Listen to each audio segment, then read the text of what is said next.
Alhamdulillah kita bisa berjumpa lagi dan kita sudah masuk ke pertemuan keempat. Hari ini kita akan belajar tentang pengaruh perubahan ruang dan interaksi antar ruang di benua Asia dan benua lainnya. Tujuan pembelajaran hari ini adalah agar peserta didik dapat mengetahui bagaimana pengaruh perubahan ruang dan interaksi antar ruang di benua Asia dan benua lainnya dalam kehidupan ekonomi, sosial, budaya, politik, dan pendidikan. Perubahan ruang dan interaksi antar ruang dapat terjadi dalam berbagai lingkup atau skala. Dalam skala yang sempit, perubahan ruang dapat terjadi antara desa dan kota. Sedangkan dalam lingkup yang luas, perubahan ruang dapat terjadi antar negara dan benua. Interaksi keruangan antara desa dan kota telah berdampak secara ekonomi, sosial, budaya, politik, dan pendidikan. Adapun dampak dari interaksi antar desa dan kota antara lain sebagai berikut. Yang pertama, beragamnya orientasi mata pencaharian. Berdasarkan gambar berikut ini, semakin beragamnya orientasi mata pencaharian. Dari yang tadinya bermata pencaharian sebagai petani, saat ini telah berkembang menjadi industri yang memanfaatkan hasil pertanian. Yang kedua, meningkatnya produktivitas pertanian. Dengan adanya teknologi yang lebih maju, maka cara bertaninya juga bisa lebih maju. Contohnya, zaman dahulu, para petani membajak sawah menggunakan kerbau. Sekarang, petani membajak sawah menggunakan traktor dan alat bantu lainnya. 3. Semakin baiknya sarana transportasi. Semakin baiknya sarana transportasi dapat memperlancar mobilitas penduduk maupun barang dari desa ke kota, ataupun sebaliknya. Yang keempat, budaya kota biasanya masuk ke desa. Nah, pada zaman sekarang banyak sekali budaya-budaya kota yang masuk ke desa. Contohnya, cara berpakaian, bahasa, seni, dan lain-lain. Yang kelima, berkembangnya media massa. Berkembangnya media massa membuat warga desa menjadi melek tentang isu-isu politik yang sedang berkembang, sehingga kesadaran politik warga desa terus meningkat. Contohnya, warga desa dapat mengetahui berita-berita dari koran, radio, TV, internet, dan lain-lain. Keenam, banyak guru dan sekolah dibangun di desa. Nah, saat ini banyak sekali guru-guru dan sekolah-sekolah dibangun di desa, sehingga pendidikan di desa pun juga meningkat.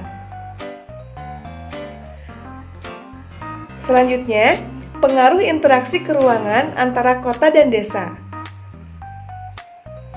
Yang pertama, kota memperoleh sumber daya dari desa, baik sumber daya manusia ataupun tenaga kerja, dan sumber daya alam ataupun hasil pertaniannya.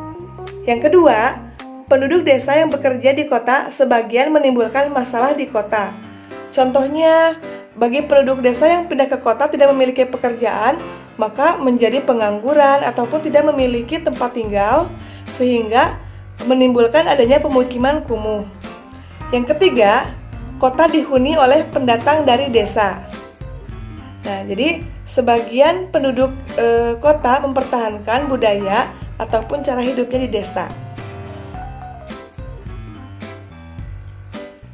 Pengaruh perubahan dan interaksi ruang antar negara.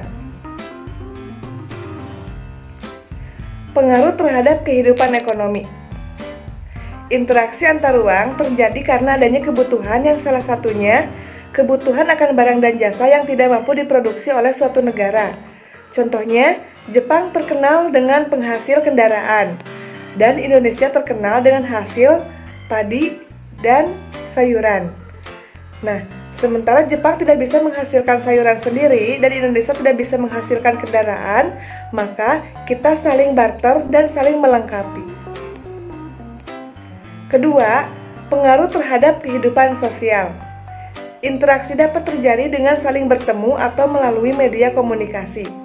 Kehidupan sosial dapat berubah karena adanya pengaruh dari interaksi tersebut. Contohnya, adanya wisatawan dari negara lain datang ke Indonesia. Dari manakah wisatawan tersebut? tentang objek wisata di Indonesia. Yang ketiga, pengaruh terhadap kehidupan budaya. Peristiwa budaya dari suatu masyarakat dengan mudah dapat disaksikan oleh masyarakat daerah yang berbeda. Contohnya, cara berpakaian seorang artis Hollywood dengan cepat ditiru oleh banyak masyarakat di negara lain ataupun di benua yang berbeda. Yang keempat, pengaruh terhadap kehidupan politik. Contoh, pertikaian antara Israel dan Palestina mempengaruhi kebijakan pemerintah dalam melakukan hubungan dengan Israel maupun Palestina.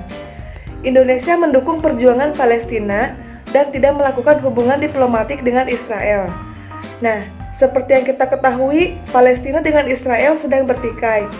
Nah, otomatis kita membela Palestina kan? Nah, kita membelanya dengan cara tidak membeli produk-produk dari Israel. Yang terakhir, pengaruh terhadap kehidupan pendidikan.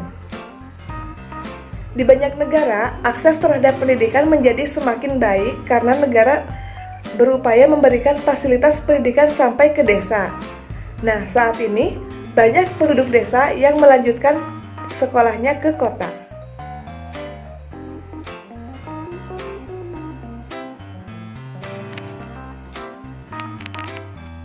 Alhamdulillah, untuk materi hari ini sudah selesai.